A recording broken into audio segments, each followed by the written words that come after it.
everybody, welcome to episode number 7. It's Ike and Mr. Larry. Ike and Larry, we're back. Number 7. Can you believe this is number 7 of our shows already? Yeah. Time flies. I still remember our first show like it was only 7 weeks ago. It's crazy. Yeah. So how's everybody out there today? Glad you're joining us. I've had a few people respond to our last episode. They enjoyed it. They also talked about one person, my buddy Stacy, said that he enjoyed our episode about psychedelics and the use of psychedelic medication nowadays that they microdose, and it's used a lot in PTSD for soldiers. And my son said that to me a couple of years ago, that they microdose psilocybin, and it's supposed to be like a miracle cure for PTSD. So I don't know much about it because I have so much PTSD. I would probably have to eat a forest full of mushrooms and still wouldn't do any good. The story of today, I always try to find one little humorous story that I can share with y'all. And every time I look up a story, it happens in Florida. I don't know what kind of place you're living in. Florida man, it's Florida man, I'm telling you. It truly is the gateway to some place. But this one isn't really paranormal, but I thought it was pretty amusing. It happened in Tampa again. I think the last story was in Tampa too. So this lady looks out of her apartment building, and she looks down at the pool, and she sees a giant kangaroo hopping around down there. So she promptly calls the police. And this just happened like 2-3 weeks ago. She calls the police, 911, and says there's a kangaroo hopping around at the pool. And at first they thought she was joking because, ma'am, this is not Australia. She goes, no, serious. This is full size, like 5 foot tall, freaking kangaroo hopping around down there at the pool area. And so they sent the sheriff's department out there, which at first thought it was a joke too, until they came face to face with a kangaroo. Now, kangaroos are nothing but incarcerated rabbits. I mean, they're rabbits that have been working out a whole lot. They're really strong.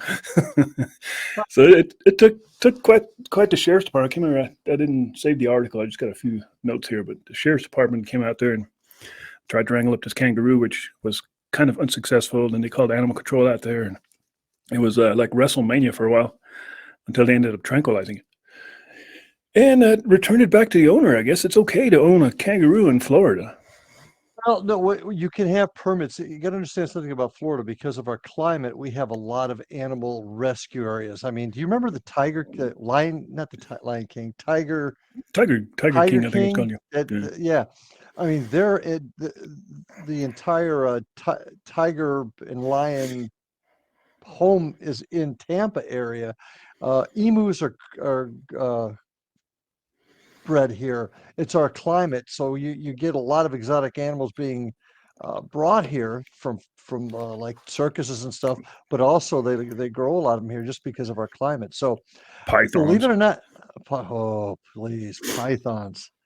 And iguanas. I mean, we're seeing iguanas up here. This neck, the big suckers up there, but those are all invasive species. But there's a lot of folks that do have permits to care for animals that are like rejected or from zoos and stuff like that. That's fairly common down here. So that's crazy. I'm not overly surprised. So you wouldn't be surprised if you looked out your window and seen a kangaroo. Oh, you know what? The first time I saw an iguana running across the road here, I'm like, whatever. Yeah, I've seen some strange animals here in Florida. You ever heard of walking catfish? Yes, I've heard of them. I've never seen one. Yeah. They are all over through here. If we get a heavy rain, I remember when I was with the sheriff's office in Martin County down in Stewart, horrible rain. And it was so bad during the height of it. I'm driving down the road. I remember going somewhere, not answering a call, but I was working on a case, and these catfish are just across the street, hundreds of them. That'd be so weird. It's Florida. That'd be pretty weird. I mean, we don't have that. It's too cold for it. What we get out here is like buffalo and bison. I actually had to put a buffalo down once. He got hit by a car, and so I could say I bagged a buffalo. It was actually a pretty sad situation, but. We've had emus. We have ostrich farms out here. Yep, we've got lots of llamas, alpacas. Yeah, got a few of those. Do you know what's really sad about Florida, though? And this is just my opinion. Well, no, I love Florida. It's great. I love being here. But But this is one thing I don't like, and I'm sure other states have them too. But these are game preserves that are for canned hunts, Yes, where yes, we they have Texas has those. But go ahead. I you get an exotic animal, you bring it into this country. It's not from here, and I've heard of. Okay, I've not seen it, but I've been told of places that will take like an exotic antelope or something like that.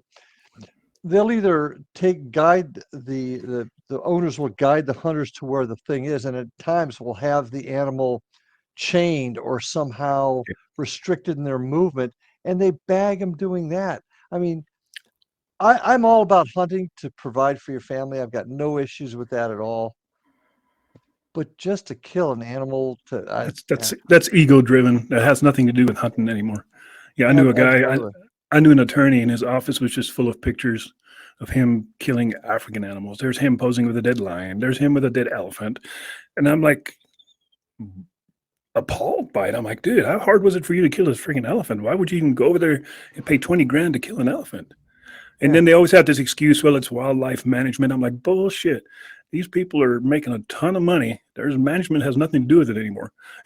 it's No. you're paying top dollar to kill an animal. And I'm like, we kind of have Yeah. that here. We have ibex. It's an antelope. It's an African antelope, a huge sucker. And they roam. They were introduced into the missile range, the White Sands Missile Range, and it's a once in a lifetime hunt in New Mexico. So you have to apply for it. It's state run. I see it. You see that animal there? Yeah. That's the Cooper. So it's a state-run lottery, and you only apply for it, and you get it once in a lifetime. You get to go out in the White Sands Missile Range, and kill an ibex. That's the only thing we have here. But Texas, uh, everybody loves Texas now, but there was a time when everybody hated Texas, especially New Mexico, because they're 99% freaking desert over there. So they'd all come to New Mexico mountains and hunt over here. So the locals here in New Mexico, we'd go into the mountains, go hunting, and you'd have to. There'd be Texans parked everywhere, and they're just camping everywhere, and they were just messy. They didn't respect the place. It was a horrible situation, but it's different now, I suppose. But Yeah. Joe Rogan said this on one of his episodes, and I don't know if it's true or not. I should probably research it. But Texas has more captive tigers than India has in the wild, and India has a shitload of Really? tigers. Yeah, Wow, that's interesting. yeah. Well, if they're caring for them because they're former zoo animals and stuff, I'm okay with that. But Once again, there's probably a huge market for people to have too much money. And, I want a tiger, and I'm sure somebody will snag a tiger from India somewhere or Bangladesh. And yeah, it's a big deal. Now, get kind of at touching on the paranormal side of this. If you believe that everything has a soul and that animals can come back. I mean, I remember when my other dog died, Bobby, actually was my son Ryan's dog. We could hear his footsteps, his claws on the tile all the time for months afterwards. So if you can believe that they have souls, you got to believe that people that do this sort of thing to animals are going to have their up and comings from maybe some of those animals whose spirits linger. I don't know. yeah, maybe there's You- nothing that regulates souls. Maybe you can just take souls as you please. And it'd be a horrible thing. It'd be terrible. I mean, I used to be an avid hunter when I was younger. To about 20 years ago, I think when I became a deputy sheriff, I stopped hunting because I just got too busy to hunt. And plus, Mhm. I got more compassionate towards animals. I'm like, I'm spending $500 to go out in the woods and kill a deer, and it's probably going to be, not a very big deer to begin with. And by the time I process and all that stuff, I can buy a shit ton of meat for $500. I can go into Smith's and just walk out of there with all kinds of meat and save myself from killing this animal out there in the woods. And yes, it's management and they overpopulate, but not in New Mexico. This isn't Well, yeah, Wisconsin. yeah. Out of 20 This- hunting trips, I've got 2 deer. Uh, well, I know a lot of states, especially I'll pick Pennsylvania. I had a cousin that lived there, and the deer populations got so huge they were destroying the crops. And there's also a disease that deer can get Yeah, from yeah. being overpopulated. So I get the management, and I get doing it for the purposes of food. I've got no Yeah. issue with that at all. But just to kill a poor animal, just to hang its head on the Florida, wall. Florida's got a shit ton of deer too. When I Yeah, went to but there's Florida 10 years ago, oh my God, up there in the northern panhandle by, I think it's near Pensacola in that area. At nighttime, if you're driving at night, there was deer everywhere. Every freaking half a mile, there would be a deer standing on the side of the road. up there when you get up to Pensacola, that's really South Georgia, South Alabama. Up there, the deer are bigger, but you get in my neck of the woods, the deer are small. The closer you get to the equator, the smaller your mammals tend to get, and our deer are really small. And then you get down south towards Miami, you get what they call the key deer, and those are about the Hmm. size of dogs. So Hmm. but yeah, Our deer out here are pretty big. The mule deer, they're pretty good size. yeah, yeah. Massive deer. But, it's hypocritical. I mean, I have nothing against hunting, and I never judge people for hunt because I used to do it myself. I Mhm. just personally don't do it anymore. And people say, well, you eat meat. I'm like, of course I eat meat. But my meat comes from an animal that's never experienced anything except for a small little box. It's had a horrible life to begin with, and killing it was probably a mercy killing for it to begin with. I've been to chicken farms, like back in my early days when I was driving trucks.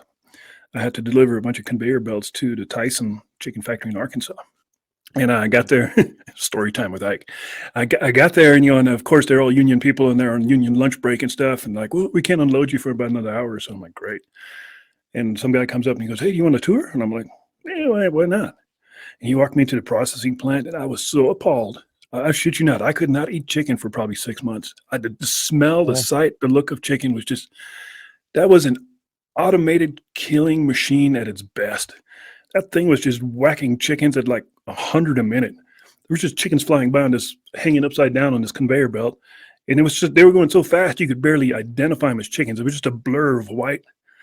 Unbelievable. I've never seen anything like it. And the smell and everything, I'm like, I couldn't eat Well, hopefully oof. chicken for a long time because of that. Then I got hungry. Chicken nugget. It was horrible. Horrible. Yeah. The big stockyards in California. California has some of the biggest stockyards for cows I've ever seen in my life. They're literally 20 miles long. Mm. Unfreaking believable. I mean, there's millions of cows just standing knee deep in crap, shoulder to shoulder. It's horrible, horrible way. And you've got to believe, and you know who I'm talking about out there when you listen to the show. A good friend of both of ours, Chris. He talks about everything having souls, and he actually used to fish a lot. I still do, and he can't. And I get it. I get it because it's just if souls exist in all living creatures, and even ones that are penned up and they never really have a decent life. That's Right? just some horrible stuff to think about. I got to admit, it's not enough to make me go vegan yet, but I'm a firm believer all animals definitely have a soul, and they definitely have a conscience, and they experience love. I mean, mhm, especially in lieu now with social media and places like TikTok, where you see so many videos of animals doing some really bizarre things, mhm. and there was a great it was a Netflix thing called My Octopus Teacher. It's still out there, and I've never really thought of an octopus as anything except for a critter with suction cups that's really hard to eat. You got to watch this. It's a little documentary about this guy who's used to be a hunter and fisher and stuff, and he ends up losing. I can't remember the whole story, but I think his son died, and he was really depressed, and he went snorkeling and stuff, and he comes across this baby octopus, and this baby octopus literally befriends this guy and waits for him to show up, and it's insane. You would never expect an octopus to do any of the things this octopus was doing, and it's like wow, and it What's the changed name that of it? I'm guy's gonna life look this up. completely. What's the I name think of it's this? called I my want to. I think it's called My Octopus Teacher, or maybe just Octopus Uh, Teacher. Really I'll check. interesting. Well, I came here's across it, something and that's I'm really like, worth. oh, go ahead. Yeah, you see that critter right there? Yeah, That's a unique animal because that's a dog. Actually, it's a cat in dog's clothing. Cooper believes she's a cat, and she demands to be treated as a cat. well, dogs. Well, There's always been a long. Somebody told me this once a long time ago. I think it was another attorney, since I used to work with so many of those weirdos. But he said we evolved with dogs. And then when you think about it, absolutely correct. mhm, Dogs have probably been longer in the human's life than any other animal. mhm. And I've always wondered, and I still can't figure out how that happened. And I've tried to research it, and nobody can explain it to me. But how in the heck did the Egyptians 5,000 years ago already have hybrid dogs?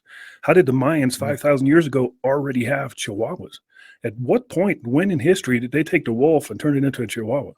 That doesn't happen overnight. No, it would be an interesting evolution too. Yeah. And I think animals are meant to be partnered with humans. I think there's just a symbiotic relationship there that it's supposed to be, and that's why I truly believe animals, and particularly dogs and cats, but you could label it with any animals. They they've got the souls that are attached to our souls, Hmm. and you wonder, like, this mutt behind me, God love her, she's my Cooper. She'll look at me, and I swear to God that she's talking to me. I feel like she's conveying a message to me, and that denotes a higher level of intelligence that comes from somewhere. Yeah. And we're Oh, we're still evolving and changing our opinions, our professional opinions by professional people constantly. 20 years mhm, ago, dogs only seen or could see only in black and white. mhm, 20 years ago, dogs couldn't remember anything between or past an hour. They had no mhm, retention of time. That's all been mhm. proven wrong already now. Oh They've yeah. realized dogs actually seen the color spectrum, which is like, wow, unheard of. Dogs definitely remember time. I know mine. I knew that a long time ago. Because if I went to work and came home, they were happy to see me. If I was gone for Mhm, 3 days and come home, they were not just happy to see me, they were ecstatic. They would just go crazy. They knew I was gone a hell of a lot longer than 1 hour. mhm. Um, they have amazing memories. I mean, my Oh, dogs, when I go somewhere, they'll sit in the corner of my property and wait for me to come. They recognize the vehicles. They're a heck of a lot smarter than you think. the first dog we had, his name was Kramer, and the house my wife and I were in, and this is going back almost 30 years now. We put Kramer out in the backyard, and we'd get home, and Kramer would be in the backyard every day, happy to see us. But then I got talking to a neighbor, and he said, "Your dog sits at your front porch all day, huh?" Waiting. We found a hole. We found a hole in the fence, and we would go to work, and apparently Kramer would go under the fence, out the hole, come around to the front of the house, sit at the front door, wait there. And literally, our neighbors watched this. Just about 5 or whatever, Kramer would get back up, go back under the fence, and be in the backyard when we got home. Knew exactly when we were going to be home. Yeah. That's Yeah. And dogs feel emotions. Like my dogs, if I scold them, if I say something harsh to him, like "Don't be doing that," he'll oh pout. yeah. He'll avoid Hmm. me for a while.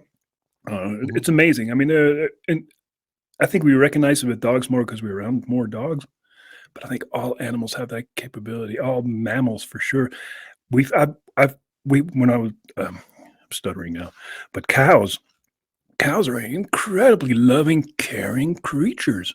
If you've ever been around a cow, most city people haven't, and they just think of a cow as a hamburger. But if you ever get around a cow, they're affectionate like you wouldn't believe.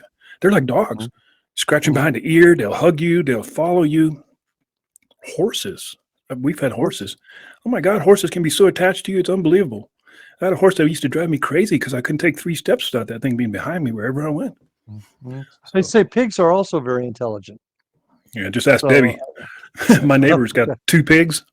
They uh-huh. bought they bought 2 pigs, and then they were probably about the size of small dog, and now they're probably 200 uh, pound pigs. yeah. And she asked the neighbor, she goes, "Do you mind if we feed the scraps, dinner scraps, to the pigs?" And the neighbor goes, "Yeah, knock yourself out." Well, Debbie's been doing this for about 3, 4 months now. Debbie's my wife, in case anybody's wondering. These pigs have come to recognize her. If we go for a walk and they see her, both of them come charging towards the fence, looking for her. They don't charge me when I'm by myself or Mm. anybody else walks by, but when Debbie walks by, they know she's the person that feeds them. Absolutely. Yeah. And she talks Uh, to them and they're all like looking at her and stuff. I'm like, you shouldn't befriend those guys because the neighbors are probably going to eat them. But Now, here's a rhetorical, not a rhetorical question, but it's just something I'm throwing.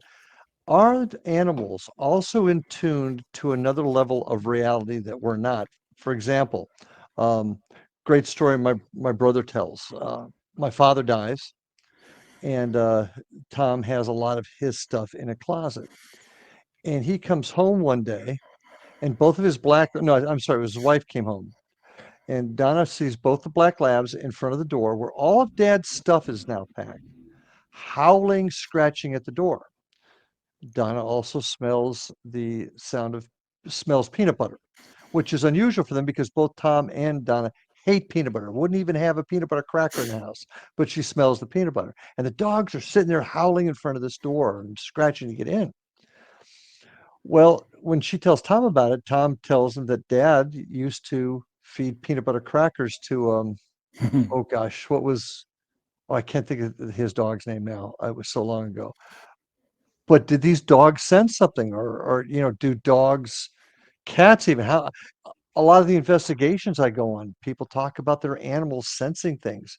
So, do I dare say they have an advanced ability to humans to Maybe perceive the advanced or other just side? something we don't comprehend. Maybe something totally different.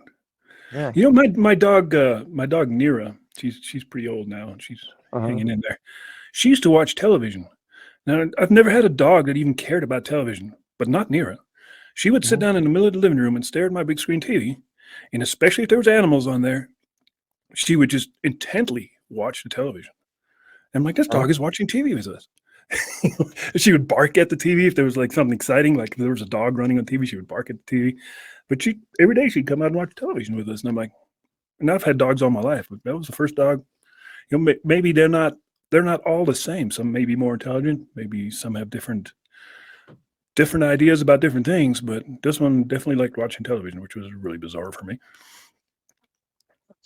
it's just amazing porpoises. Do you? They're supposed to be Crows. incredible. Crows. Yeah. I So think how crows do you have been think moved up to the top of the list.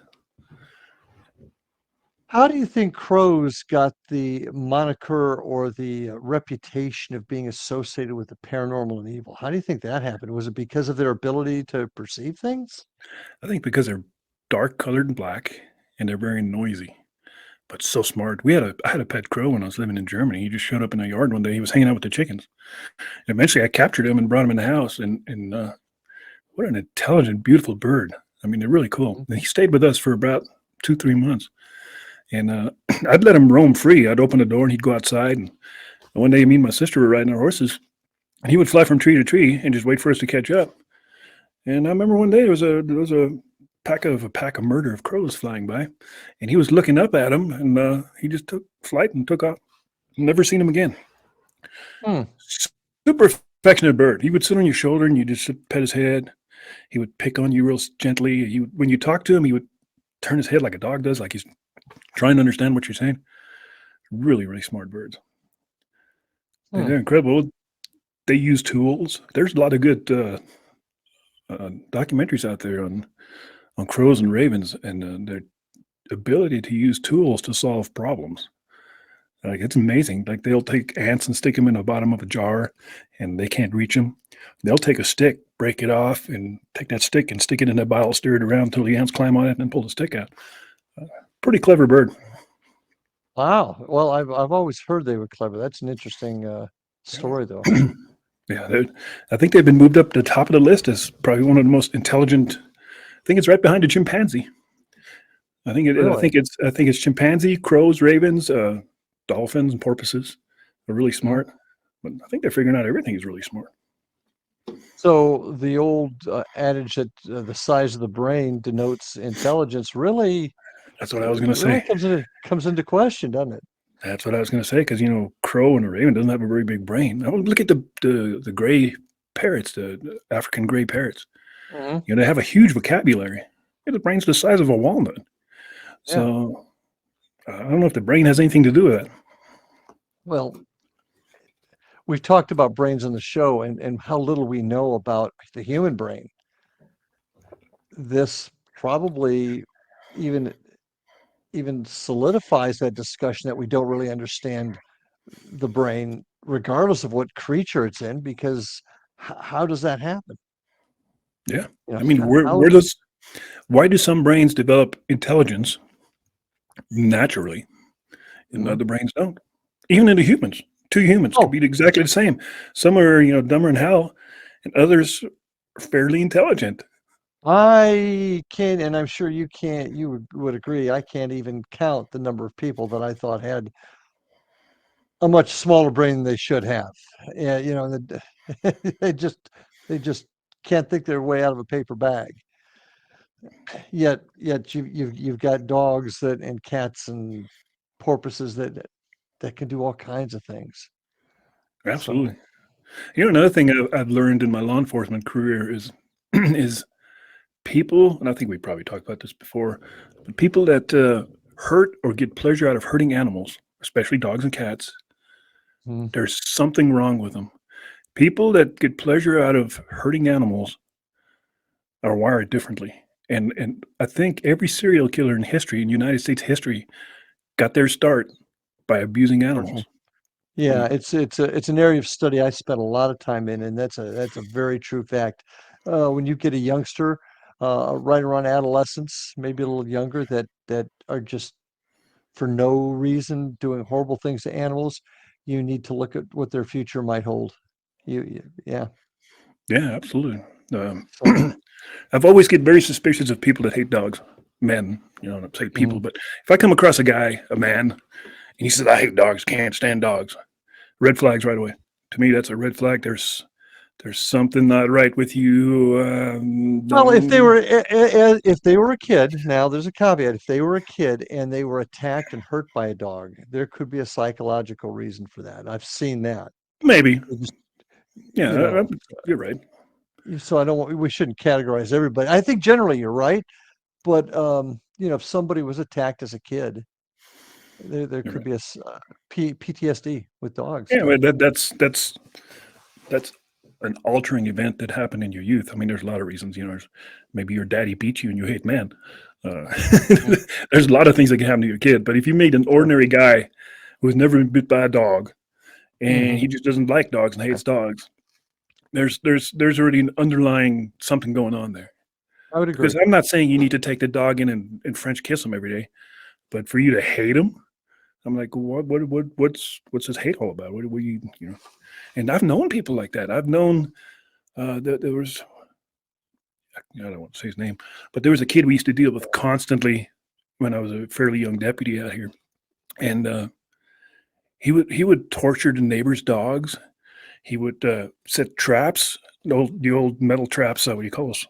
Spring, no, the claw traps, like you used to use in the Oh trap, yeah, yeah. leg hole, Bear leg trap. hole traps. Yeah. He had some of those, and he would set them up behind his house for stray dogs and coyotes, Mm, and he would kill people's pets. And we arrested him several times. And back in those days, and I'm sure it hasn't changed at all, is the Children's Youth and Family Division really had the authority, and juvenile probation had the authority over the kids. I mean, we can just detain them and they decide what happens to them. And mm. 99% of the time, it was released back to the parents or released to a family member. This kid went on and on and on doing this constantly for at least 3 years. And then one Christmas day, he's spending they were all kind of white trashers living in mobile homes. He spends the Christmas day at his neighbor's house, his best friend's house, and his best friend is 14, and I think he was 15 at the time. And the 14-year-old had gotten a shotgun for Christmas, a 12 gauge pump shotgun, like an 870, except for it wasn't a Remington. And they're messing around with it in the living room, and the parents say, take that crap into your bedroom. So they take it into the bedroom. Now the kid in question that hated everybody and hated dogs especially, at one point ends up loading the shotgun, points it at his friend's belly, and just out of a joke, he tells him, say hello to Satan for me, and pulls the trigger. Uh, the 14-year-old had macaroni for dinner, if that kind of lets you know what happened there. Mm. But he was still alive. It was so Oh, bizarre. Yeah, because when we got there, we used to call him Afro because he was a white kid, but he had a big, giant Afro haircut. And his nickname was Afro. And he was a good kid in general. But he was still alive. And he's like, can I go on a ride along with you guys one of these days? I'm like, yeah, sure. And needless to say, he didn't make it long. For the ambulance even got that he was really long gone. But the mindset of the other kid, his history of chronic abuse of torturing and hurting and watching animals die. The writing was on the wall. That was the next Uh, step that was coming. and I grew up with somebody like that also, and they ended up committing suicide later. But they would. I grew up in the urban area of Toledo, Ohio. So I mean, not the vast area that you have in New Mexico. It was the inner city in Toledo, and he and a buddy would go hunting cats. They did it with cats, shooting cats with shotguns, tying cats' tails together, and throwing them over clotheslines, things like that, and a bunch of other stuff I won't even go into. But he ended up committing suicide later. So Thing. obviously there were issues growing from Yeah. that. So it's something folks to look out for. Animal Yeah. abuse is no joke. It's just not a joke. It's a somber topic and it's kind of sad and it hurts me, How do we but end it? that was Yeah, our how do we public end it then? service announcement. If you have somebody in your family that gets off on hurting animals, if you're a child living in the family, your parents do that stuff, let somebody know. It's not normal. It's not normal behavior. You don't torture. If you get pleasure out of an animal hurting, and animals do hurt. Animals Oh yeah. scream and they cry and they feel pain. Don't kid yourself. Hold on a Uh, second there. I got to go pet Cooper. Hang on. Come here, baby. Come here. She's a good girl. Yeah. what a pretty dog. Well, yeah, she's a good girl. She's a Labradoodle. Just had to tell her I loved her. Yeah, it's a great dog. I wish Higgins was over here. Yeah. He's probably laying on his back over there taking a nap. He's lazy. I take him out walking every morning. That's his exercise program. Because he's She getting won't lazy. walk. No, She won't walk. She goes 2 doors down, sits down, says, "Take me home." Okay. that's what Higgins used to do. He was so lazy he'd walk like 100 feet and then he just flatten out on the road. Paws sticking out in every direction, and he was like, "You either going to carry me, or we're just going to sit here for a while." Yeah. Especially in summertime, every shady spot he would hit, he would just lay down. For crazy dogs. But no, Well, on to dogs are awesome. We love our we love dogs. On a more pleasant topic, different topic. yes, Man, I want to talk about the mines of New Mexico and the things that happen there. Now, I got to tell everybody this. One of the things when I was out there visiting Ike, and I'm going to hopefully be getting out there very soon to continue this. You got your typical mines, and we saw a couple of them where they built into the side of mountains. But the one thing that really intrigued me about the gold mines of New Mexico is most of them are holes that go straight down. I found that yes. And most mimes absolutely. come from France.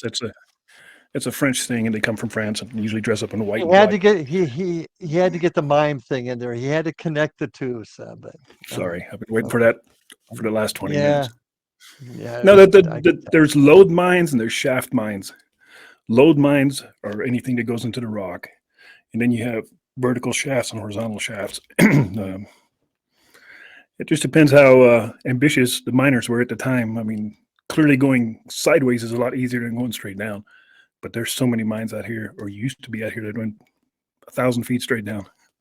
I know, and you were showing them to me. You can have an acre, and somebody has a claim that's what 10 by 10, and they go straight down from there. I just found that fascinating because when folks like from here think about a mine, it's in the side of a mountain.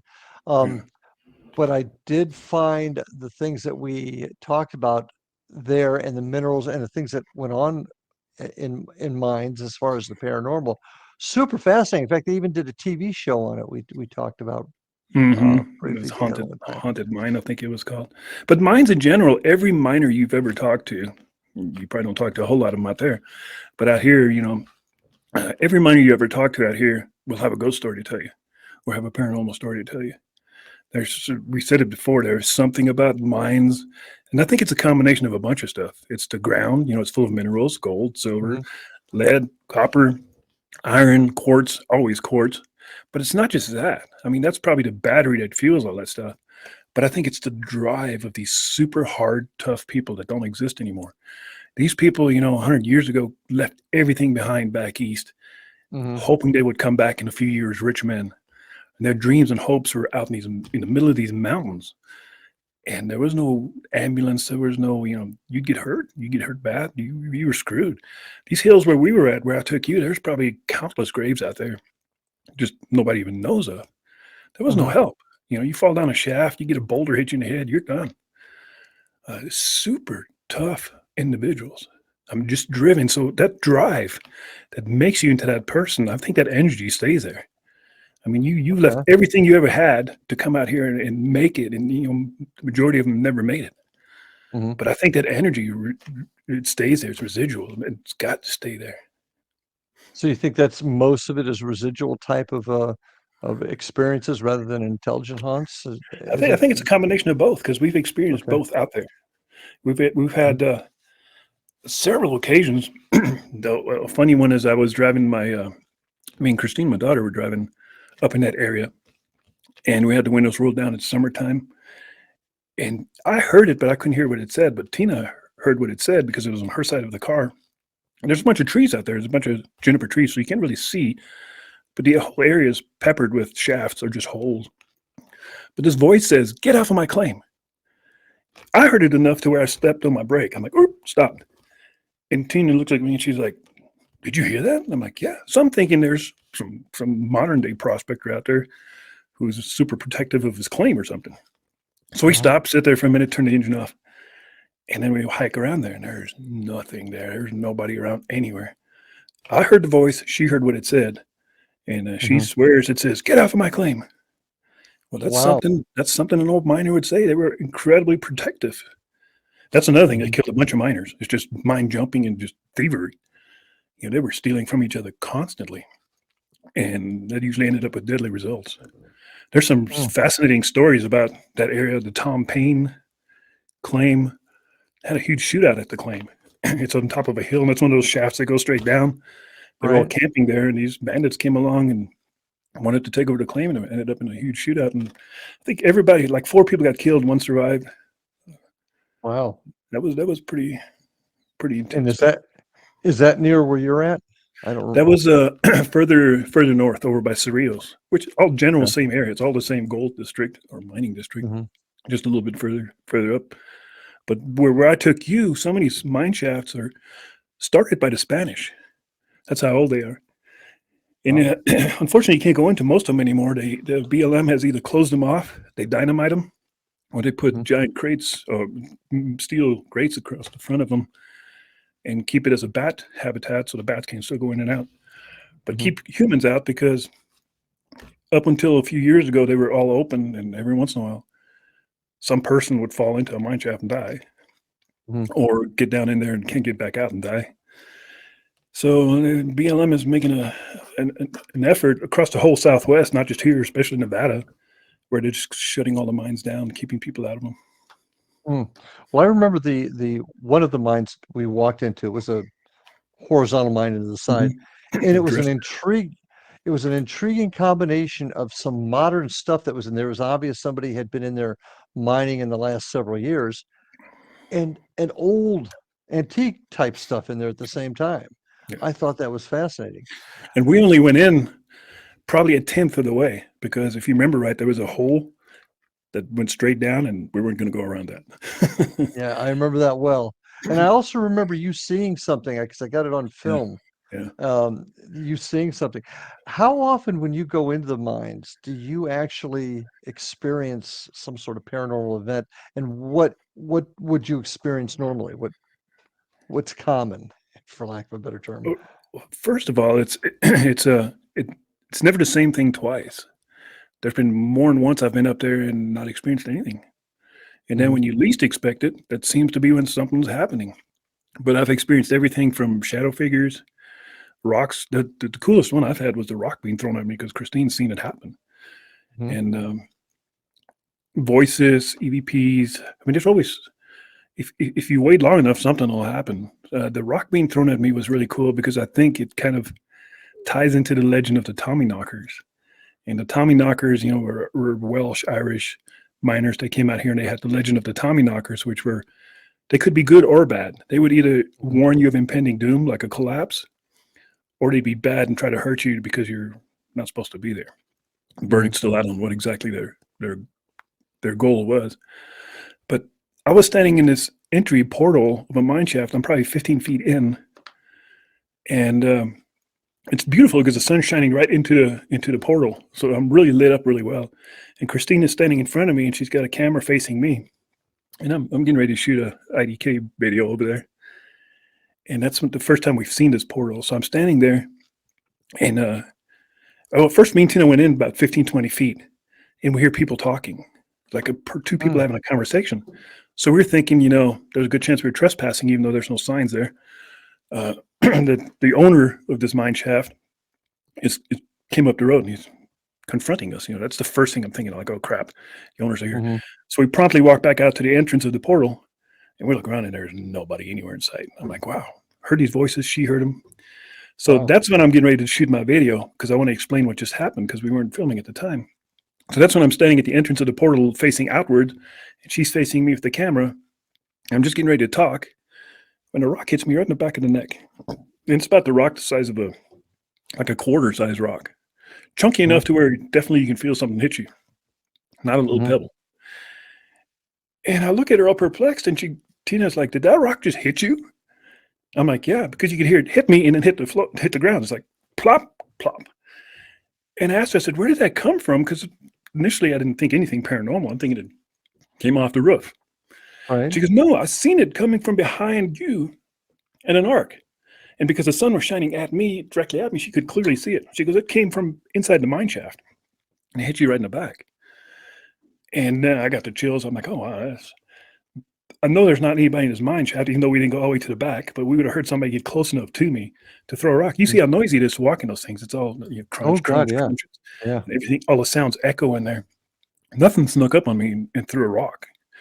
This rock, I don't know who threw it, but it was so bizarre because I've read of these incidences where miners get rocks thrown at them, and I'm like, it actually happened to me.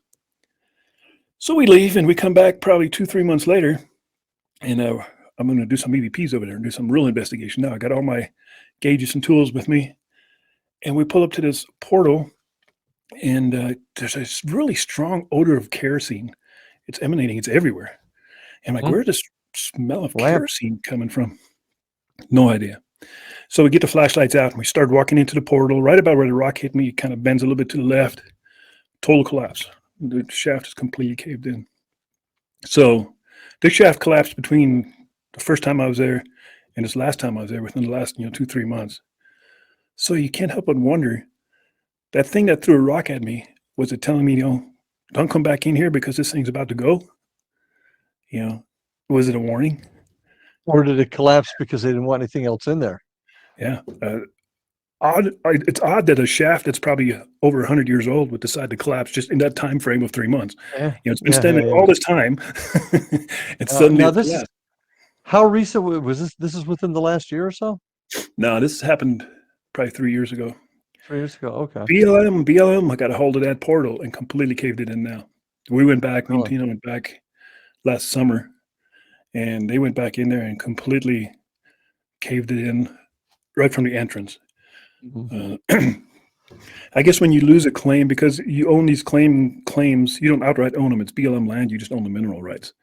And if you don't use it in a certain amount of time, they will come and just take care of it for you. They'll close it off for you. Oh, so a claim isn't, I own that piece of property. The claim is, I just claiming the minerals I can get out of there, but still owned by Bureau of Land Management. Yeah. There's two kinds of claims. They're called patented claims and non-patented claims. Patented claims are exceptionally rare. That's basically you own the land and the mineral rights on the land. You can do whatever the heck you want. Really, really rare in the Southwest, because that wasn't part of the Mining Act of 18, whatever the heck it was. So almost, I would say 90% of all mines in the Southwest, all California, everywhere else, they're all non-patented claims, meaning it's BLM land, but you hold the rights to all minerals. And because it's BLM land, you can't keep people off. So people can hunt, camp, fish, do whatever they want on your claim, except for pick up rocks, or look for gold or any other minerals. Yeah. But that was cool. That rock being thrown at me, that was one of the better mining experiences we've had. That and the really awesome EVP that we picked up one time. Yeah. And that said, pretty sure it said help kill me. And that place was so charged that day. I knew something was going to happen. I mean, you just feel it in the air. Wasn't the one where you heard the kids talking? Mm-mm. Was it? Mm. No, okay. That one was recent.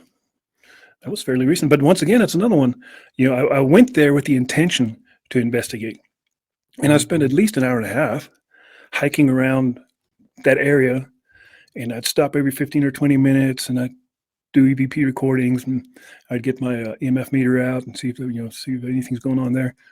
Nothing. It was dead. It was all completely sunny, pretty, non-scary, no chills, nothing.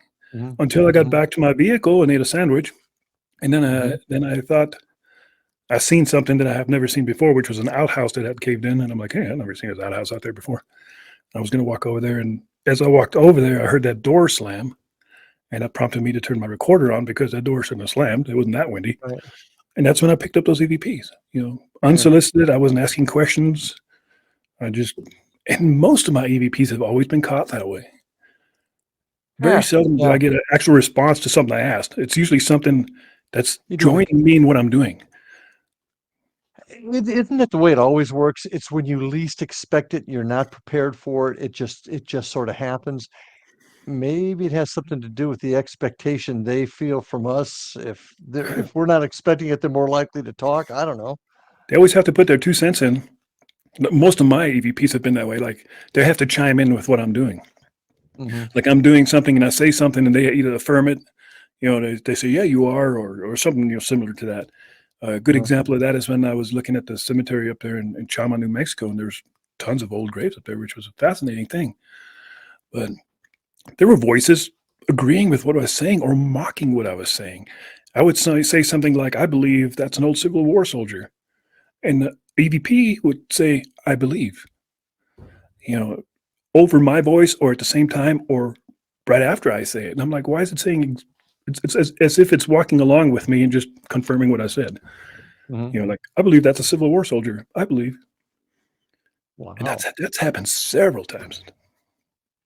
Wow. That other EVP you're talking about, Help Kill Me. I don't know that I remember that one. Yeah, that's the one. I think it's the mine shaft I showed you on the way up. And we were going hiking. And the Right. camera, I was going to document our hike. It was from our other YouTube channel. And it was just kind of a hiking channel, not a ghost busting channel. Uh-huh. And I had an old digital camera and getting ready to walk off. And I, I, I felt something in the air already when we got there. Just really tingly, exciting feeling. Not scary, just like something's unusual. So on my phone, I turned on the audio recorder and just stuck it back in my pocket. And we're getting ready to leave. And I tried to turn the video camera on because I want to document where we parked the Jeep and all this stuff. And the camera won't turn on. And I know the battery's fresh because I just put it in there. So I'm thinking there's some kind of malfunction with the camera. And Christine says, pull the battery out and put it back in or something like that. And I do. I pull the battery back out, I put it back in, and the camera fires up. And we went hiking. Nothing else happened. When I get home, I realized like I haven't listened to my recording on my phone. And I set it up and I'm doing something else and I'm listening to it. And this EVP jumps out at me. And it's when Tina says, pull the battery out and put it back in. There's a female voice, a distinct female voice. And it says help. And the help is real whispery. It's like help. And then clearly says, kill me. I'm like, oh, hell no. That can't be right. And I played it and I put it on my audio programs and stuff, try to clear it out and stuff. And it's, to me, that's exactly what it says. And most people that have heard it, without me suggesting what I think it says, hear Hmm. the exact same thing. It's a female's Oh, voice that says, help, kill me. I was so excited. The following weekend, we went back and set up all kinds of equipment right there, all kinds of nothing. recorders, nothing. Then, Hmm. oddly enough, probably 6 months later, we were above. You remember when we went way up high? It was kind of a scary, steep road. Oh And God, yes. and up there where we turned around, we were like facing over the cliff when we turned around. It was wild. We were coming back down just right from where we turned around, and I had my recorder going, and I picked up the exact same voice, female's voice, and me and Tina weren't even talking, but we can't understand what she says. But she rambles on like 3 or 4 words. It's like blah blah blah blah blah, like 4 syllables. But it's the exact same female's voice. So whatever that spirit is that's hanging out in there is still there. It just doesn't want to talk all the time. And then I did some research because I really got fascinated. Like, why would a female even say that? In that little town where we turned off in, it's called Golden, New Mexico, used to have a population of 5,000 people. and it had Oh, brothels, it had hotels, it had this post office. There were so many people living there, they didn't have enough room to house them. So a lot of them were just camping out in the woods trying to stake claims. And there was a few landowners, they would sell a 10 by 10 foot square piece of land for you to look for placer gold, which is placer gold is the gold that lays on top of the bedrock. So you dig okay. down through the sand until you get to the hard rock, and presumably that's where the gold settled because it can't go any further. So I don't know if you noticed all these divots out there, and I may even show them to you as we were driving, but they look like bomb craters. They're all over out there, thousands of them. Well, the landowners would sell these little square pieces of land, 10 by 10 pieces of land, to these miners that came in so they could mine that. And maybe they'd find something, maybe they couldn't. But that's why there were so many people out there. There was just people everywhere. And with the brothels, what are the chances that maybe some lady, whether she was a lady of the night or not, or just a local woman, got kidnapped Yeah. by some crazy ass miner and taken out there, and maybe got killed, hurt, raped out there in the mine shaft somewhere. What? Yeah. When you said that, that's the first thought that came to my mind was that somebody was kidnapped or held against their will, and they just can't take the torture anymore. So that's the first thought that I got. Yeah, the history is crazy. There's a fairly famous Spanish outlaw, and I can't think of his name now, but he came up from Mexico and terrorized that area all along from where we live now, where I live, down to Mexico and up into that mining area. He was killed right there outside of Golden by a posse. So tons of outlaws, tons of miners, tons of booze and brothels and stuff. So the recipe's right, for a really highly charged, a lot of crazy stuff happening there. And that would fall into your theory that it's just that high level of energy being absorbed by the minerals in the area and maybe coming back as residuals. But there's a lot of times from the stuff that you're saying, they don't sound residual; they sound intelligent or sentient. Yeah. Uh, Like you to know, help kill me would be residual. That may just be something that she says constantly. Maybe she was being tortured or just yeah, we rather don't be know. dead. Yeah. Hmm. But a person saying, get off my claim when you drive by, that's responding Yeah. to us. It's responding specifically to us being there. Yeah. Yeah. Or seeing the shadow people, or the constant feeling of being watched out there is another one. When I don't have the claim anymore, I sold it. But when I had my claim out there, I constantly when I first bought it, you're super excited because gold fever is a real thing. I went out there and panned, and with my second pan, I found a chunk of gold. When I say a chunk of gold, it's the size of a BB. But that's enough to drive you crazy, because if you can find a BB of gold, there's more there, and you're not Yeah. going to stop until you find it out. So yeah, gold fever is real, and you end up going broke really quick if you're thinking about doing that. It costs you a lot of money. But I spent like every weekend out there mining, and I had my German Shepherd with me, and she would see things in the middle of the day. Usually Going back to the she'd sit animals. fairly close to me somewhere, and then all of a sudden she would pop up and she would stare off in the distance. She would hear things. Um, you would be working, shoveling, or doing something with the dry washing machine, and all of a sudden you just feel like something touched you in the back, and you turn around and look, and like, there's nothing there, but I know something just freaking brushed against me. That happened all the freaking time, all the time. So there's definitely something out there. Do you think that it could be just the mines, or could it be just being out in the outdoors in and of itself? Because I go back to, not to change the subject too much, but what is it, the guy that worked for the National Park Service, that constantly talked about people disappearing and things Mhm. happening in the parks. So could it be, uh, I mean, could it be just being outdoors and That the has something to minerals? do with I think that has a lot to do with it. I mean, I think Dave Politis, I think is the guy you're talking about. Yeah, right, right. Yeah, he has a pretty good channel, but some of his stuff is inaccurate because he's done some New Mexico stories, and I was completely familiar with the people that got lost, Uh, and he kind of puts a different spin on things which aren't quite 100% accurate. I don't know if he ah, just gets a newspaper article and reads it and doesn't really do research. Maybe that's the case. But being out in nature, I think your senses are heightened. It puts you back in touch with something primal in you. It wakes mhm, up a part of your brain that hasn't been used in a couple of hundred years. Just like fire, I've said before, just sitting around a campfire is therapy in itself. There's something I about agree. staring into the flame. So I think there's areas in the wilderness, like the big wildernesses, like the Pecos, and there's just last fall, there's a lady that disappeared in the Pecos again, still hasn't found her. And of course, Hmm. there's like 10 feet of snow up there now, but the New Mexico mountains, there's people disappearing all the freaking time. Very seldom are they found. And if they do find them, they're usually, there's like one shoe missing, or just stuff that doesn't make sense, or they're in an area completely opposite of where they were supposed to be, and they somehow miraculously hiked 40, 50 miles through a vast canyon and steep cliffs that would take a hardened mountaineer to get to. They Hmm. show up there.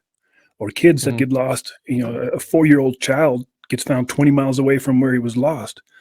All those things are impossible. So I think there are entities or spirits, and I think the Native Americans, indigenous people who are more in tune with that, Doing that that, yeah.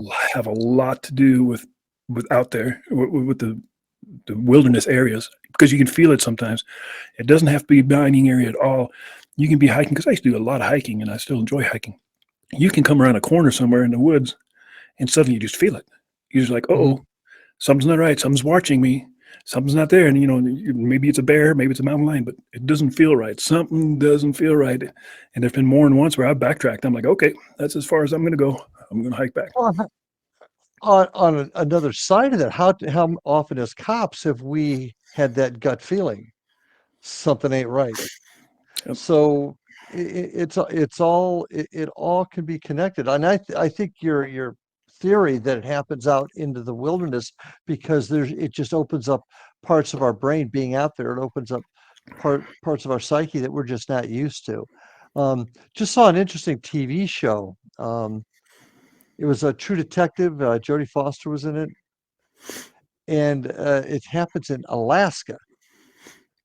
And very spiritual in a lot of ways. Some of the things that happen up there, you hear True Detective, you think it's going to be your just straight up murder mystery. It really wasn't. Quite a good show.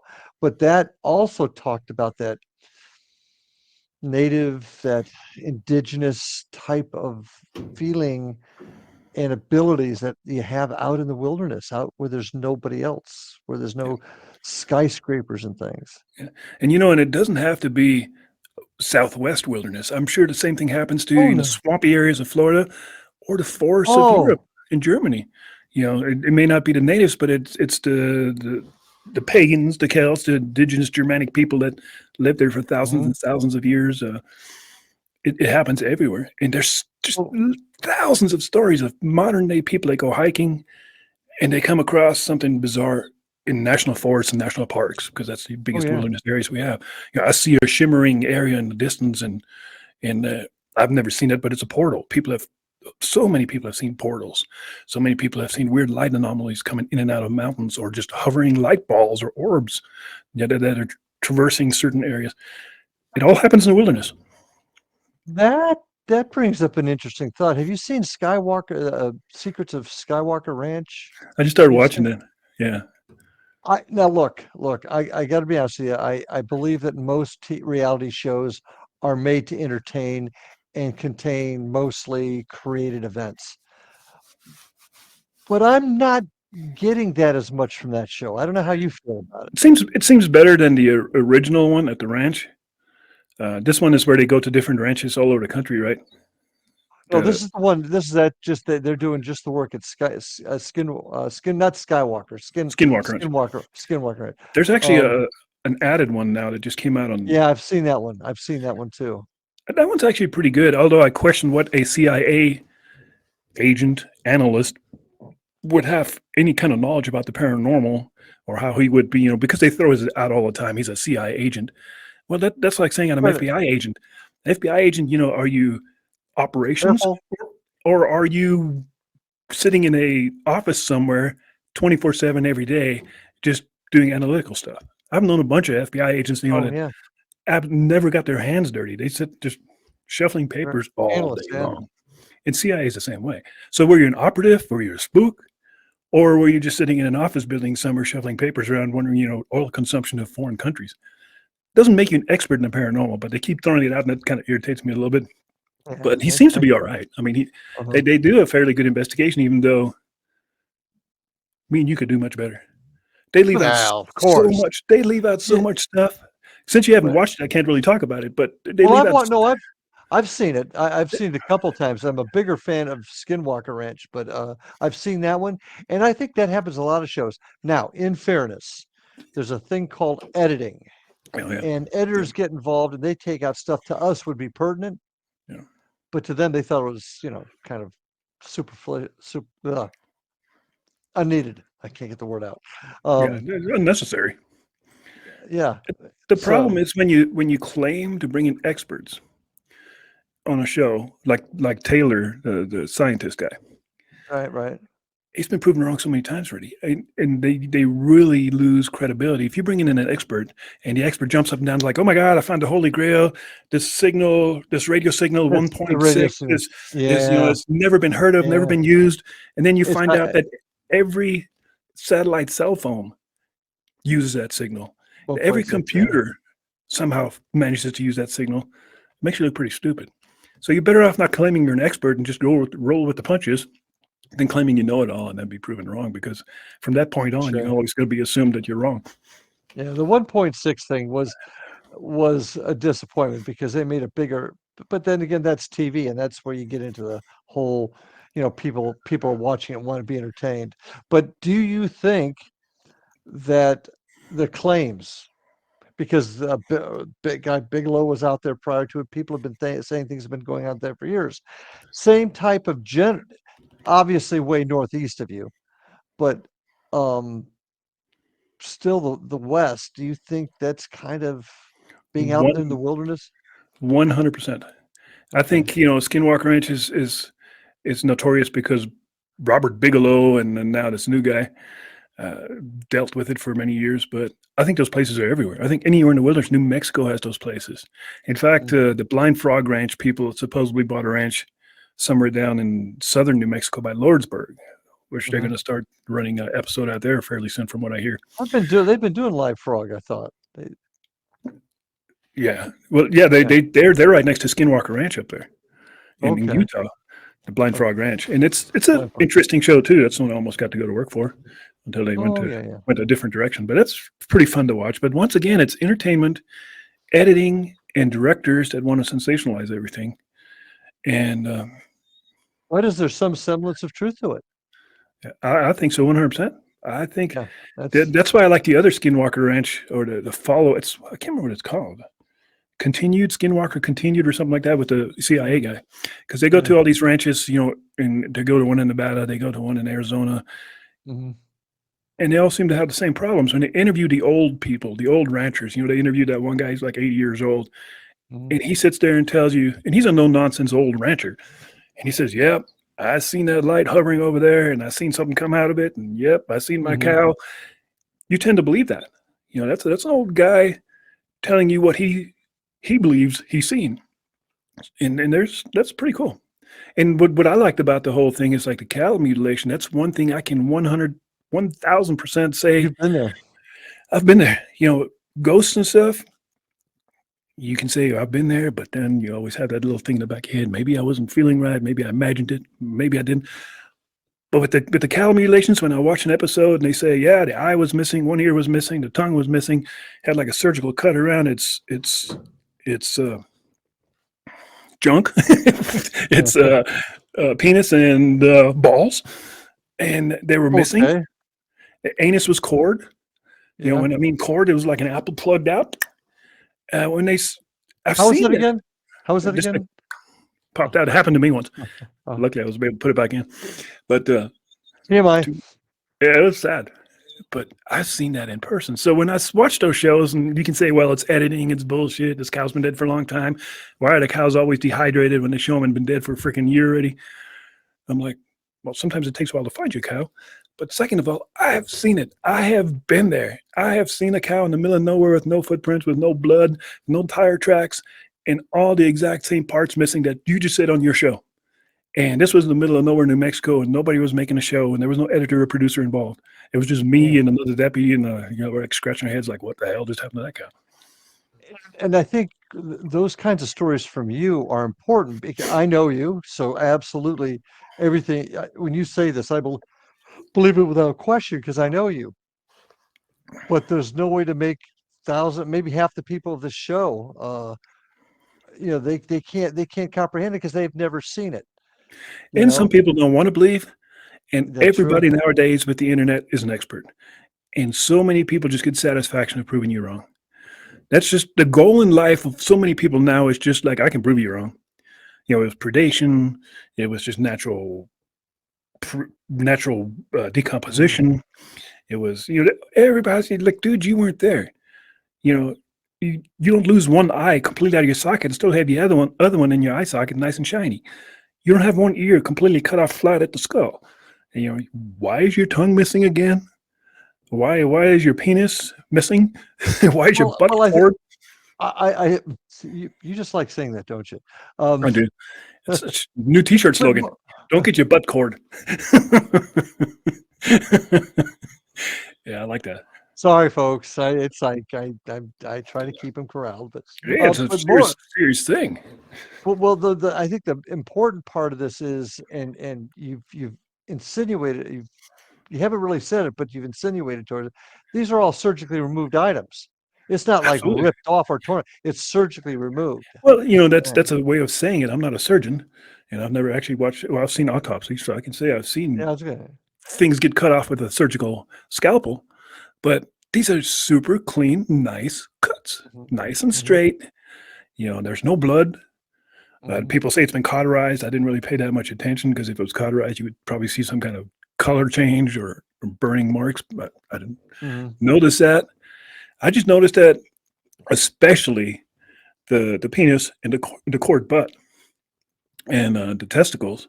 The way the testicles and the penis was removed is, it bears talking about because it was like a figure eight symbol. So if you think of it like an infinity sign, so it was like Mhm. cut like almost like an eight, and it was beautifully cut. It was no flappy edges or jagged edges. It was just a nice, like somebody This is took a the one you cookie. saw. Yeah, This is the it's one like you saw. somebody Okay. took a cookie cutter and just popped it out. Exactly. And it was so bizarre to see that, to stand there and look down at this, because this cow's laying on its side, but he's starting to bloat, so one leg is almost like sticking almost straight up, not quite. So you had a Okay. perfect view at it. I mean, this thing was spread eagle for you to check out, and it was fascinating to look at that because that is the one thing that you look at and say that ain't right. There's a lot of things I can explain. I've seen many, many dead cows. People hit them in cars out here all the time, but Right. I've never seen that, and it made no sense. And the ranch hand that was there showing me this cow, he's just like, well, it's not the first one I've seen like this. And I said, what do you guys usually do with them?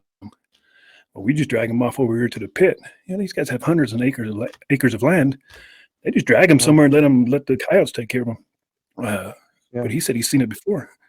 And I said, what do you think is doing this? And he goes, what does your boss think is doing it? He don't care. And your boss had an interesting comment too about all this, if I Oh, remember correctly. yeah, because I did a report on it, and he occasionally would peruse through the deputy's reports and just somehow come across mine, and it was one of those. Can you come to the office, please?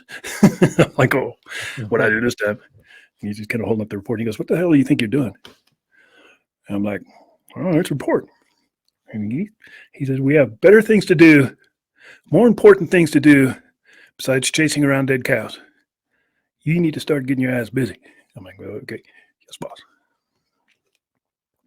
And he's Now, a rancher too. let me throw some conspiracy thoughts at you here. Did he have a reason for you not wanting you to follow up on these strange cow killings? My hunch is not that he had an alternative motive or anything like that. He was an elderly gentleman and kind of religious and just didn't want to have anything to do with that stuff. He didn't want to know anything about spirits, ghosts, or anything paranormal or supernatural. He would just rather not. Italian descent. Um, yeah, he would just rather not. There's more important things to do. By God, they elected me as sheriff. Although I have no police experience, I used to be a realtor. But they elected me as sheriff, and we're here to fight crime. Everybody's going to jail. We ain't got time to chase around dead freaking cows and ghosts. That's Uh-huh. pretty much that was the attitude. Interesting. And that prevailed in our profession for and maybe still does in a lot of areas, but it's not better than it used to be. Yeah. So Well, now it's like once again, social media and cell phone cameras have brought a lot out. It's opened up there's so much more going on now, but still the same mhm. crux prevails. Why aren't there any clear pictures of Bigfoot, UFOs, stuff like that? Because I am 100% convinced these damn things mess with your phones and your electronic devices. I've told this story before too. Me and a female officer went to a death call, natural death, elderly gentleman, 10-7 dead. But we treat every call as a homicide. You have to. Absolutely, yeah.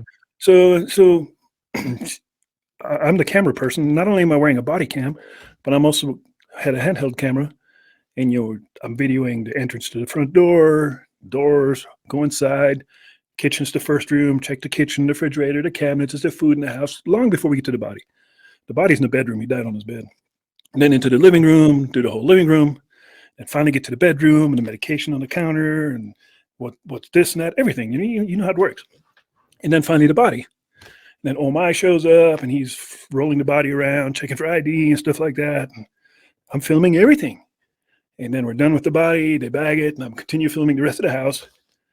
And it's a done deal. Omai agrees it's natural death. He was an old veteran with way too much prescription medication he was taking. And so we get back to the PD, and I download the camera, and I download my body cam. And on both cameras, there's no body pictures. There's video of me going in, the kitchen, everything, even the bedroom with the medication. But as soon as I pan towards the body, there's absolutely no picture of the body on both cameras. And that's the honest to God's truth. And another thing that really happened that was weird, he was a pretty heavy set guy, the dead guy. Mm-hmm. And when they were getting ready to put him in the body bag, they had the fire chief and two of his cronies show up to help bag this guy. And the bedroom's pretty small. And so I'm like, as long as I don't have to put hands on it, I'm fine with that. So I'm standing back and I'm videotaping this whole thing. And all of a sudden the fire chief, me and him were friends, turns around and he goes, "What?" I'm like, "Huh?" He goes, "What did you just say?" I'm like, "I didn't say anything." He goes, "No, I heard you say something in my ear." I'm like, "Well, it wasn't me." So there was paranormal activity going on at that house. Something was really bizarre going on in that house. But how that happened, if video would have stopped before the body and there was no end, I would say it was a camera problem. Right. But only that section in the middle where it showed his body was gone. Unexplainable. Do you recall anything about the person that passed that hold on a second here, having a little computer issue. Bear with me for a second.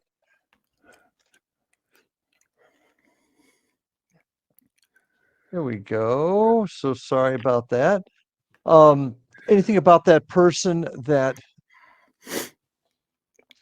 denoted connections to some sort of paranormal event, world cult, anything like that, or is just a veteran? He was just like an old, lonely, living by himself veteran. I mean, I didn't go into his background to see, what he did in the past, but It just seems strange. nothing in the house Body. would indicate that he was into anything weird. It was a Uh-huh. normal household. Uh, his daughter showed up. She's the one who found him. We talked to her a little bit, and she goes, "Yeah, it was kind of expected." She also blamed the VA, by the way. She goes, "The VA just pushes medicine on these people, like, especially opiates." And she goes, "It was kind of expected." My thought is, well, it's expected. Why didn't you spend more time with your dad? Stupid. But anyway, yeah, there was nothing paranormal that I could sense except for on him that he was doing. Right, right. Except for the that footage disappearing. And it was so bizarre. It was so weird. And Well, in reality, it makes absolutely no sense because there's two cameras. If it was just one camera, could that happen? It shouldn't, because it'd be really weird. But for two cameras to do the exact same thing, that's not okay. right. I'll ask you this question, and then I'll tell you why I'm asking it. Was there anything? I mean, obviously a dead body, but was there anything extraordinarily unflattering about it? He, Did he it make was him look bad? Go Yes, ahead. and there's Okay. never a good death scene because, in my Right. experience, they're always naked. I don't know why people always have to die naked, but they're always naked. but he was morbid obese. He was probably at least close to 300 pounds, I'm sure. SpongeBob SquarePants was playing on the TV really loud when we walked into the house. That was one thing I noticed. He had a TV in his bedroom, a little small TV, and I was playing SpongeBob really loud. And Well, let me just toss this out to you. Let me just toss this out. Your camera cuts out, both cameras cuts out at the same time. You very clearly believe that the other side uses electronics to kind of manipulate things, right? Could somebody have been protecting his memory or image from yes, the other side? you're 100% on there. That's totally what I think. Okay. He didn't want to be viewed that way, because Mhm. everybody is somebody at one point in life. Amen.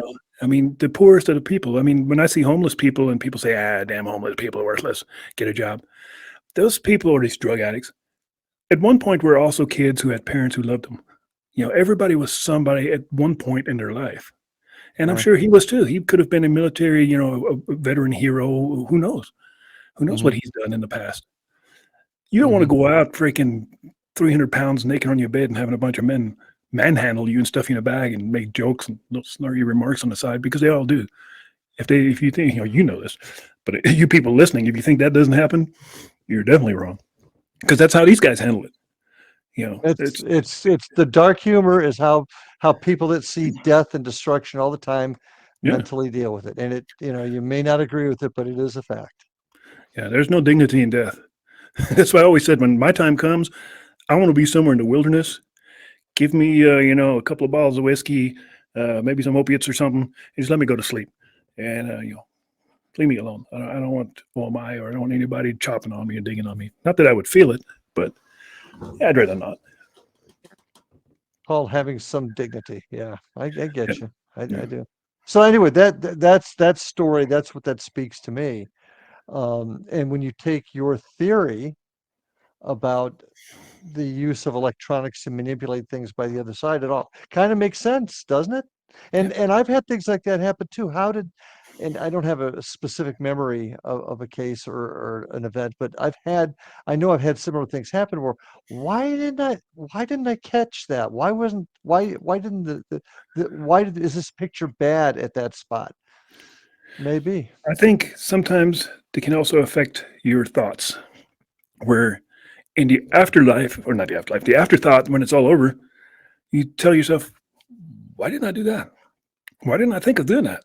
Why didn't I use this piece of equipment? Why didn't I use that? I think they can almost steer you sometimes.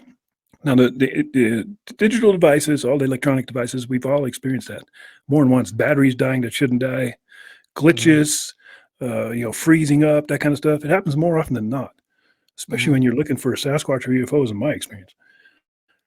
But I also think they can affect you. Like if you're getting really close to something, like you getting really close to figuring out what the hell's going on with the other side, that these things can affect you and change your train of thought and steer you into a different direction, because there's been more than one occasion where afterwards I'm like, what the heck? Why didn't I do that? I should have thought of that. I usually do think of these things. I didn't at that time.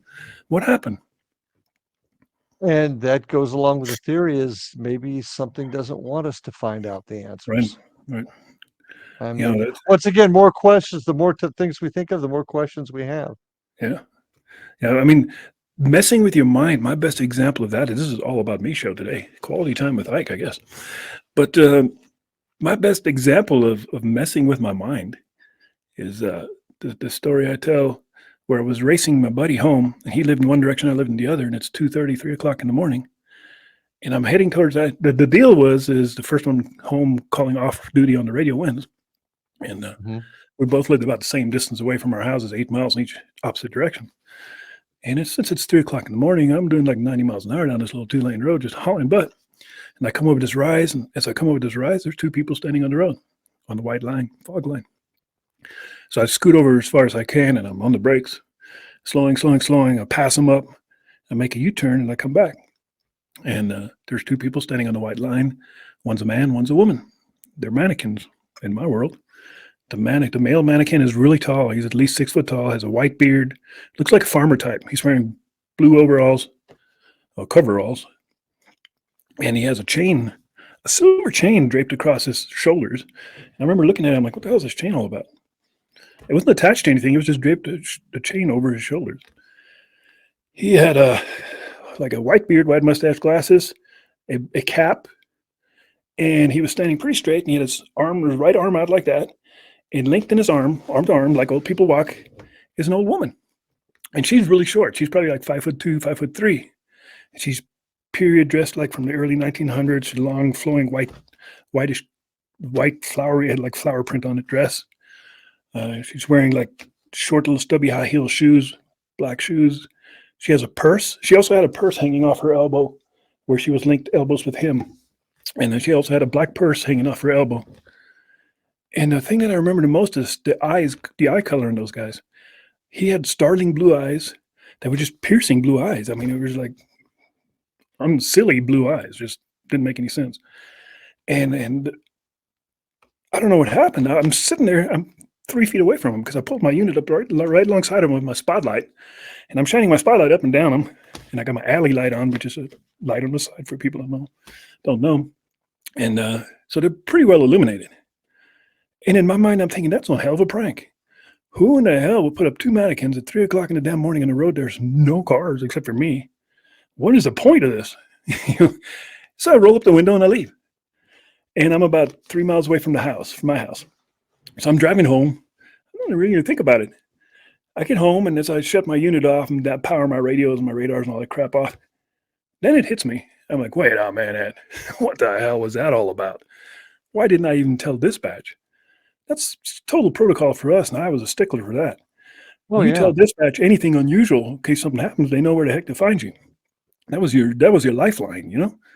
And I should have immediately been on the radio like, dispatch, I just passed 2 people standing on the side of the road. I'm going to turn around and take a look at them. Then I would have got back on the radio. It's like, dispatch, looks like there's 2 mannequins on the side of the road. I'm going to get out of my unit and move them so somebody else doesn't see them and wreck. That kind of stuff. That would have been all completely normal for me to do. So I get home, I turn all my stuff off, and then it hits me like I didn't do a damn thing. I walk inside and I tell my wife, I'm like, hey, I'll be right back. I just got to go a couple miles down the road. I seen something. You're like, what'd you see? I didn't want to tell her because I didn't want to freak her out. I'm like, just be right back. So I jump back in my unit. Now I call dispatch. I'm like, dispatch, I'm back tonight on duty. I'm just going to run down the road real quick. I seen something. Okay, be careful. I drive back down there. Gone. There's nothing there. I get out of my unit. I look for footprints, tire tracks or anything. Gone. It's all gone. So I'm like, I cleared with dispatch, go back home, call off duty. Now I'm laying in bed, staring at the ceiling. Like, that was probably some weird paranormal shit I just encountered and didn't do a damn thing about it. That was the best I've seen. I should have, there's so many things I should have done that I didn't do, and I can't explain why. That you normally would do. Yeah. Did I come over that hill at such speed that I surprised 2 entities crossing the road and they just froze? What happened? It makes, to this day, I still sit there and think, well, I should have done something, man. I should have done something. I should have. How many times have I gone down the road and found an old tire that fell off somebody's truck, or a hay bale, or just some car part? And I would stop, dispatch, I'm getting out of my unit to pull this bumper off the road. Done for. Back in my unit. I didn't do it that night. Can't explain why. Especially something that fascinating, that exciting. I'm of the belief there's a thread. There's a thread and a connection, and that truly is what guides us or puts us where we're supposed to be at any given time. For some reason, maybe you were supposed to see that, or maybe you crossed the line somewhere. God only knows. God only knows. And that's, isn't it why we do this stuff? Yep. Hey, and real quick, like, we're getting toward the end, but now that I just thought about this yesterday, where those mannequins were, I didn't think about the mannequins till now, but if you make maybe a square mile from that point, which would be to turn off to my house and over towards I-40, there's been an unusual amount of deaths. My God, right there at my turnoff at the house, which is Route 66, old Route 66, right. There are 3 crosses right there. 3 different people have gotten run over right there. Probably 150 feet to the east of there, a 16-year-old boy got killed last September in a rollover by the bridge. And about 10 years ago, directly across from there on the interstate, 14 illegals got killed inside of a van that rear-ended a semi. I remember that one. I heard about that one. There is probably 40, 15, 16, 17, close to 20 dead people in this 1 mile square area right there by my house. I'm probably living right next to a paranormal hotspot and didn't even think about that until yesterday. And the reason I thought about it yesterday, I went for a motorcycle ride and I took a back road and I was like, hey, I've never seen that cross before. And it was a fairly newly erected cross. I'm like, somebody died here. And I did some research and it was a 16-year-old boy that got ejected in a rollover right there. And I'm like, an amazing amount of people have gotten killed right there. And there's spots all over. I was just talking to a friend of mine yesterday about a spot in the Indian River, just near the 17th Street Bridge, we call in town, and a bunch of kids have died there. And oddly enough, on the barrier island at one point were a lot of Native American or indigenous people's mounds that were bowled over to make for. So is there some connection there? That's interesting. And like in my case, that area right there, there's nothing unusual or anomalous as far as there's no steep grades. It's flat.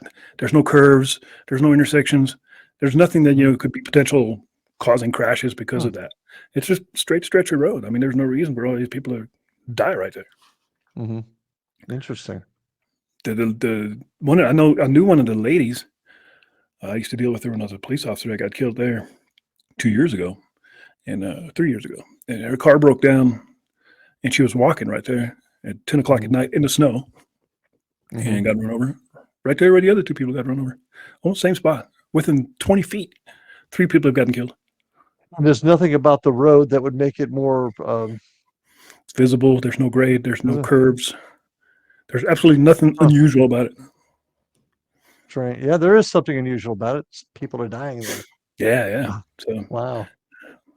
Pretty strange, but there's places like that all over. I mean, east of us in Klein's Corners, but you can blame the terrain there because the Klein's Corners is like a different time or different place altogether. It's 1,000 feet higher than we are here, so oftentimes it'd be raining here and blizzard up there, and there's always people crashing and getting killed. But there's one there, and then there's one west of Albuquerque over by where I used to fly, or by Route 66 Casino. An amazing amount of people before the casino was even there. So it's not drunk casino people coming out getting run over. Before the casino even got built, just an amazing amount of people getting killed there. Just in that one little stretch. That's interesting. And I don't want to tell everybody where you're living, but I will say this. Ike lives literally right on the famous Route 66. Very cool. I thought that was one of the more amazing things about your area. Yeah. I run to it every other day. So anyway, I think we chit-chatted long enough. You have anything else you want to throw on this episode? There was another subject we were going to kind of talk, and we didn't get to it, and I don't want to let it out, so we'll discuss it next time, but I think it'd be kind of interesting. Yeah, so absolutely. Come back, watch the next show. Listen to a couple of old cops just banter back and forth. Y'all leave a thumbs up or say something, for God's sake. Please. Do you want us to continue this? That would be nice, just to hear one person say, yes, go for it. Or you can go the other way and say, like, for the love of God, please cancel this shit already. That would be nice. Anything would be nice. Yes. All right. So we'll see you all next time for episode number 8. Yeah. Next one's 8. Yeah. We're rolling. Crap. All right. We'll see you next time. See you later, Larry. Take care, Ike. See y'all later.